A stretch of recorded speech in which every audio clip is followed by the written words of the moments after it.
Broadcasting Company, inihahandog ang dulang Tanikalang Lagot.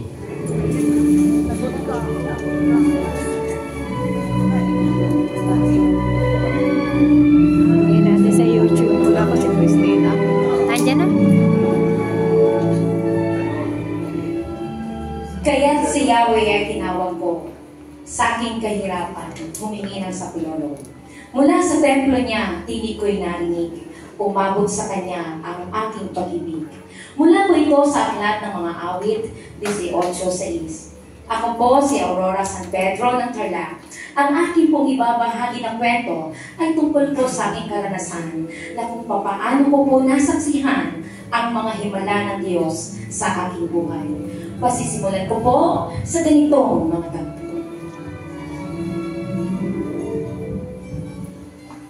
Oh, Angela!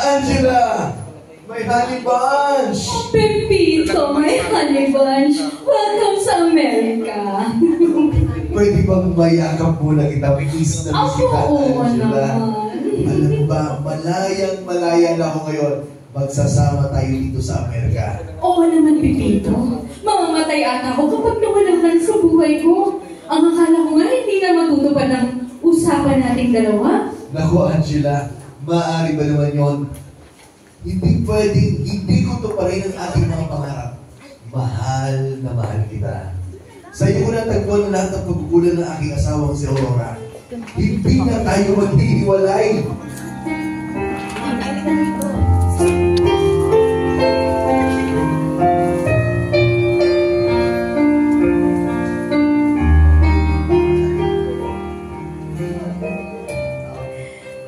Mama, bakit hindi pa kayo natutulog? Ilang gabi na po kayong ganyan. Napupugyan po kayo. Nakasanayan ko dito, Josie. Sige na anak, matulog ka na. Oh, umiyak na naman po kayo.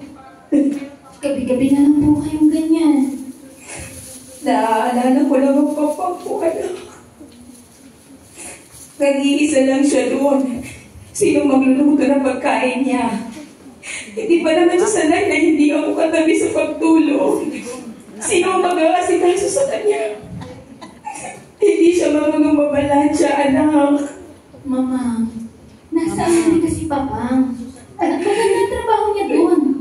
Sigurado akong hindi magugutom yun.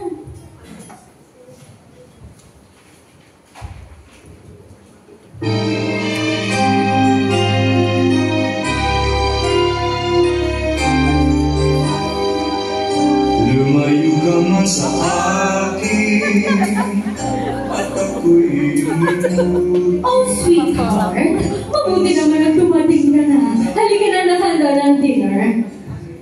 Talagang gutom na ako, honey. Mukhang napakasarap ng niluto mo. Aba, syempre naman. Parang sarap-sarap. Mabuti na lang pala, mabilis ang bus dito. Walang traffic at walking distance lang ang bus stop. Ay, salamat nga pala. Narentahan na natin itong apartment natin ngayon. Ay kasi naman, honey bunch, ayokong napapagod ka at mahihirapan kang magtatatakbo para habulin lang ang last trip ng bus. Naghirap man ang aking damdamin, nagmamahal pa rin sa'yo, iliw. Limulin magkita'y di ko nagawa. At ikaw, anong naman natin ang ipinayan mo? Nag-hallelujah diet ka ba? Anong hallelujah diet ka dyan? Marami lang akong iniisip. Tsaka wala akong gana kumain. Hindi ka naman siguro sasali sa beauty pageant ng mga married woman, kaya ka nagpapaslim. Hoy, Bernabe, bayaran mo man ako, hindi ako magsususuot ng two-piece o gown na ikaw na ang kaluluwa ko. Teka nga muna, bakit mo ba ako in-invite na magkita tayo ngayon? At bakit ngayon ka na nagpakita sa akin, ha, Bernabe? Hihingi ka ng payo sa akin dahil hiniwalayan ka ng kabit mo. Diyos ko naman, kapatid, ipagilang kabit mo na ba si Karen? Wala na yun, Ate Ao. Pwede natin na ako ngayon. Ha? Straight na. Actually, nag-ipon ako na para sa pagpapakasal ko sa isang Christian babae. Kasi, nasa taas lang naman ng resto dito yung aming church. At ikaw, palagi kang lumilitaw sa mga prayers ko. Kaya, talagang nabraso na ako na agayaan kang tumuli sa aking service. Yun lang ba? Eh, pinahirapan mo pa akong mag-taxi. Kung talaga kapatid na mo. Alam mo bang yung church namin, nilalakad ko lang. At saka tuwing hapon, pinagtitiri ko ng kandila yung bayaw mo. Yung kalagayan ng asawa ko.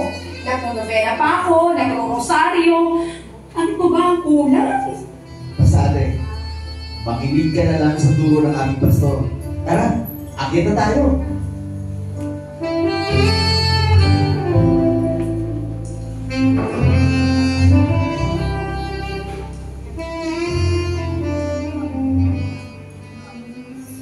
Mga kapatid, ang sabi ng Panginoong Jesus, lumapit kayo sa akin, dali niyo ang aking pamato. Kailangan mo ang tulong niya, kailangan mong isuko ang iyong nag-iisang buhay. Kahit sa madilim na bahagi ng iyong buhay, gawin mong ilaw ang pag-ibig sa iyo ng Diyos. Panginoong Jesus, dinala mo pa ako sa lugar na ito para patatagin ang aking kahinaan. Natanggapin na ang aking asawa may sarili ng pamilya dun sa Amerika. Matagal ko nang alam na pinagtataksilan mo ng asawa ko. Kaya ang Diyos ko, sa iyo na po isinusuko ang lahat. Pagod na po ako. Salamat po sa inyong mga salita na sadyang nagpapalakas sa akin. Salamat, Panginoon.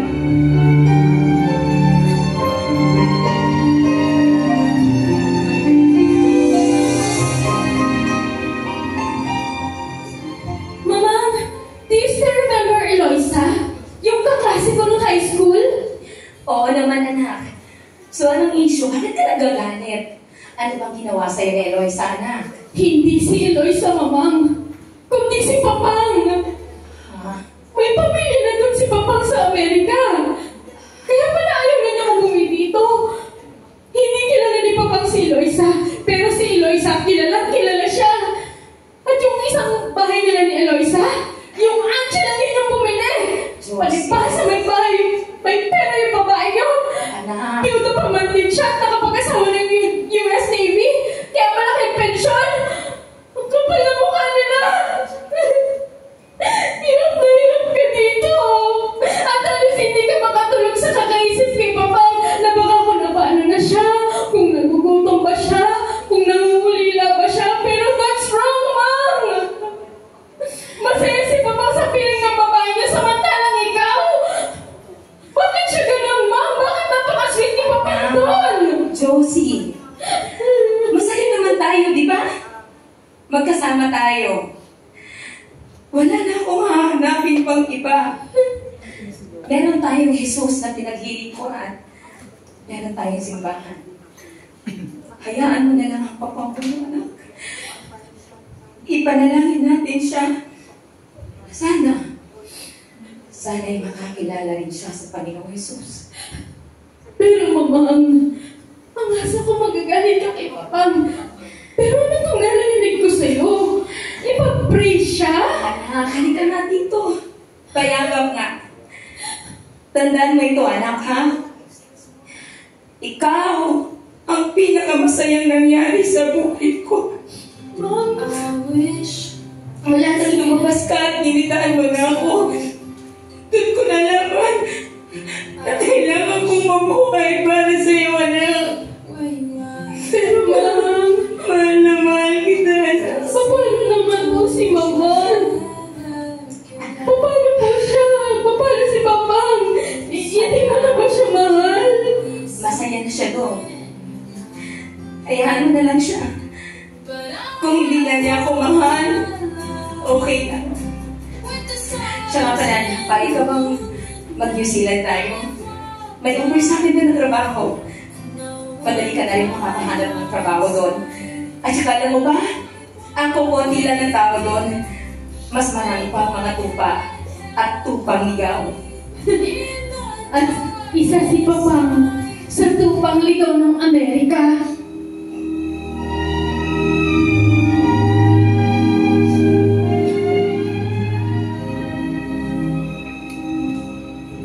After so many years ang paninirahan ko sa New Zealand, pagbalik ko rito sa Pinas, may isang matandang lalaki na tingin ng tingin sa akin habang kumakain ako ng kakanin sa isang kainan. Si Pipito pala yun. Biyudo na siya. Hindi maitatago ng mga kulubot niyang mukha ang kagandang lalaki pa rin ito. Muli kaming pinagsama ng Diyos hanggang sa siya ay kunin na ng Diyos. Lahat ng papuri ay aking ibinabalik sa ating Diyos na buhay.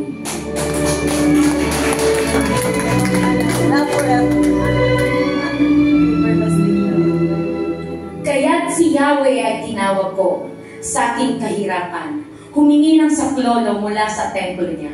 Tinig ko'y narinig, umabot sa kanya ang aking pag-ibig. Mga awit 18:6.